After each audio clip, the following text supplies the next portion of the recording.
দেখতে থাকুন Bengal news live, আপনার ঘরের চ্যানেল, আপনার মনের চ্যানেল। 2021-এর বিধানসভাকে সামনে রেখে বৃহস্পতিবার হুগলির আরামবাগ গড়বাড়ি মাঠ সংলগ্ন এলাকায় সর্বভারতীয় তৃণমূল কংগ্রেসের যুব সভাপতি অভিষেক বন্দ্যোপাধ্যায়ের এক বিশাল জনসভা অনুষ্ঠিত হয়ে গেল। এদিনের এই কর্মসূচিতে উপস্থিত ছিলেন রাজ্যের কৃষি বিপণন মন্ত্রী তপন দাশগুপ্ত, মন্ত্রী অসীমা পাত্র, গোঘাটের বিধায়ক মানস মজুমদার, জেলা সভাধিপতি মেহবুব রহমান, সাংসদ কল্যাণ বন্দ্যোপাধ্যায়, সুমনা সরকার, স্নেহাশিস চক্রবর্তী, আরামবাগ বিধায়ক কৃষ্ণচন্দ্র সাঁতরা, স্বপন নন্দী, শান্তনু ব্যানার্জি, দিলীপ যাদব সহ অন্যান্যরা। Bureau report, Bengal news live, Arambagh. আজকে যাচ্ছেন কোথায়? বাঁকুড়ায় 1500 টাকা কেজি পোস্তর বড়া খাচ্ছে। খোঁজ দিয়েছিলেন 10 বছর আগে এরা কেমন ছিল, কি অবস্থায় ছিল, কি পরিস্থিতিতে ছিল? আবার বলে বিজেপি নেতাদের বহিরাগত বলা যাবে না। আমাকে তো নাম ধরে বলতে পারেন। আমি ডায়মন্ড হারবারে সভা করেছি 29শে নভেম্বর, আজকে প্রায় 11 দিন বলেছি, এখনো নাম ধরে আক্রমণ করতে পারিনি। কথায় কথায় বলে ভাইপো, আমি তো নাম ধরে বলছি, আবার বলছি কৈলাস বিজয়বর্গীয় বহিরাগত। আমি নাম ধরে বলছি জেপি নাড্ডা বহিরাগত। আমি নাম ধরে বলছি অমিত শাহ বহিরাগত। আমি নাম ধরে বলছি দিলীপ ঘোষ গুন্ডা। আপনার ক্ষমতা থাকলে আপনার কত বুকের পাতা আমার বিরুদ্ধে মামলা করবে। তিনি আমাকে নোটিশ পাঠিয়েছেন। কোথায় কোথায় যে বলে শ্মশানে পাঠিয়ে দেবো, হাত ভেঙে দেবো, পা ভেঙে দেবো, গোষ্ঠীর ষষ্ঠী পুজো করে দেবো, তাকে কি বলবো? গুন্ডা বলবো না তো কি বলবো? ধোয়া তুলসী পাতা কি বলবো? এই কালচার বাংলার মানুষ মেনে নেবে না। কোথায় কোথায় আবার বলছে আমরা নাকি গুন্ডামি করছি। আজকে বিজেপির জেপি নাড্ডা এসে ডায়মন্ড হারবারে গিয়ে গাড্ডায় পড়েছে। তা আমি কি করতে পারি? সাধারণ মানুষের ক্ষোভের বহিঃপ্রকাশের দায়িত্ব তো আমার নয়। লকডাউনের সময় মানুষের খোঁজ নেননি আপনারা। কখনো জিএসটি, কখনো নোটবন্দি, কখনো একাধিক জনবিরোধী প্রকল্পগুলো করে মানুষের জীবনের দিনের পর দিন আপনারা অন্ধকার নিয়ে এসছেন। একদিন খোঁজ নেননি। কবার অমিত শাহ এসছে লকডাউনে? আপনারা বলুন আমাকে। কবার জেপি নাড্ডাকে আপনারা লকডাউনের সময় দেখতে পেয়েছেন? এই কল্যাণ ব্যানার্জি কবার গেছে? মমতা ব্যানার্জি কবার গেছে? দিলীপ যাদব কবার গেছে? আর দিলীপ ঘোষ কবার গেছে? কবার দেখতে পেয়েছেন আপনারা? বিজেপির কোন নেতা যারা বাংলায় থাকে বলুন তো, কোন নেতাকে লকডাউনের সময় মানুষের পাশে গিয়ে দাঁড়াতে দেখেছেন? কেউ দেখেন। একমাত্র যদি কেউ দাঁড়িয়ে থাকে ওই কালীঘাটে টালির ছাদের তলায় যে মহিলাটা থাকে হাওয়াই চপ্পল পরে, সে মানুষের পাশে গিয়ে দাঁড়িয়েছে।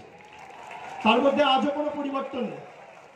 10 বছর আগে নরেন্দ্র মোদীর জীবন দেখুন, আজকে নরেন্দ্র মোদীর জীবন দেখুন।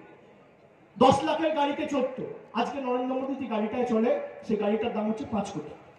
আর মমতা ব্যানার্জি 3 লাখ টাকার গাড়িতে চড়ত, আজ ওই গাড়িটার দাম 3 লাখ টাকা। 10 বছর আগে টালির ছাদের ঘরে থাকতো, আজও সেই টালির ছাদের ঘরের বাসিন্দা সেই মুখ্যমন্ত্রী আজও 10 কোটি মানুষের জীবন সসম্মানে পরিচালনা করছে। বিন্দুমাত্র কোনো পরিবর্তন হয়নি। যেই হাওয়াই চপ্পল পরে জঙ্গলমহল থেকে শুরু করে উত্তরবঙ্গ দাপিয়ে বেড়াতো, আজও সেই হাওয়াই চপ্পল পরে 10 কোটি মানুষের জীবন বিডিওকে নিয়ে, ডিএমকে নিয়ে, এসপিকে নিয়ে জেলায় জেলায় ছুটে বেরিয়ে মানুষের জীবনের উন্নয়নের ধারা পরিচালনা করছে। কোনো পরিবর্তন নেই। বাংলার মানুষকে হিসাব দিতে হবে না। বাংলার মানুষ দেখেছে আসল বন্ধু কি, মানুষ ভালো করে জানে আসল বন্ধু কে। সুতরাং আমি আপনাদের শুধু স্মরণ করিয়ে দেব যে আপনারা দেখেছেন আগামী দিন নির্বাচনের সময় লড়াইটা আমাদের ঐক্যবদ্ধ হয়ে করতে হবে। আর সিপিএম, বিজেপি, কংগ্রেস হচ্ছে এক। এদের সম্পর্কে যত, সিপিএম আর কংগ্রেস সম্পর্কে যত কম বলা যায় তত ভালো। তার কারণে হাত মিলিয়েছে মমতা ব্যানার্জিকে কি করে বাংলা থেকে হারিয়ে পরাজিত করে মামাটি মানুষের সরকারকে উৎখাত করা যায়। এটা সম্ভব না। দিলীপ ঘোষ 7 বার জন্ম নিলেও পারবে না, অধীর চৌধুরী 7 বার জন্ম নিলেও পারবে না।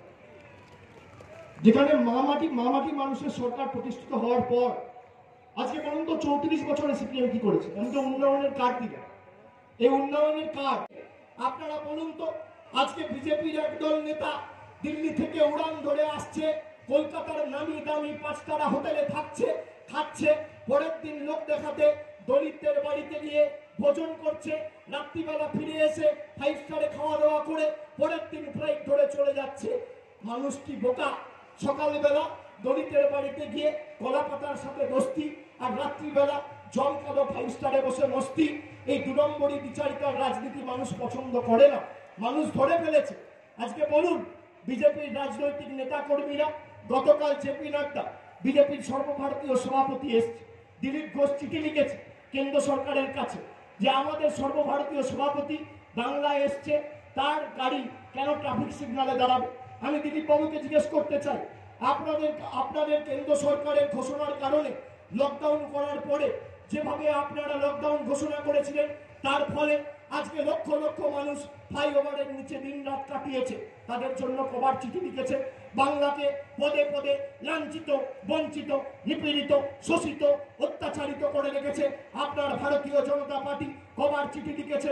আপনার আমফান থেকে শুরু করে যে কটা ঘূর্ণিঝড়ে আজকে কোভিড পরিস্থিতি মোকাবেলা করতে জিএসটি বাবদ যে টাকা রাজ্য সরকারের কর বাবদ পাওনা সেটা আটকে রেখেছে, আপনি কটা চিঠি লিখেছেন। সাধারণ মানুষের জন্য চিঠি লিখবেন না, কিন্তু আপনার সর্বভারতীয় সভাপতিকে ট্রাফিক সিগন্যালে কেন দাঁড়াতে হবে সেই নিয়ে আপনারা কেন্দ্র সরকারকে চিঠি লিখবেন। ভালো, আপনারা আপনাদের নেতাদেরকে কেন ট্রাফিক সিগন্যালে দাঁড় করাতে হবে এই নিয়ে চিঠি লিখুন, আর আমরা মানুষের জন্য লড়াই করে যাব। আমাদের লড়াই থেমে থাকবে না। মমতা ব্যানার্জি যতদিন মুখ্যমন্ত্রী আছে বা তৃণমূল কংগ্রেস যতদিন মামাটি মানুষের সরকার এই মাটিকে পরিচালনা করছে, বাংলাকে হাতে মারার বা পাতে মারার দুঃসাহস দিল্লি হাজারো চেষ্টা করে দেখাতে পারবে না। যে দল ঈশ্বরচন্দ্র বিদ্যাসাগরের মূর্তি ভাঙে তাদেরকে ক্ষমা করা উচিত কি উচিত নয়, আপনারা জবাব দিন। হাত তুলে বলুন, হাত তুলে বলুন।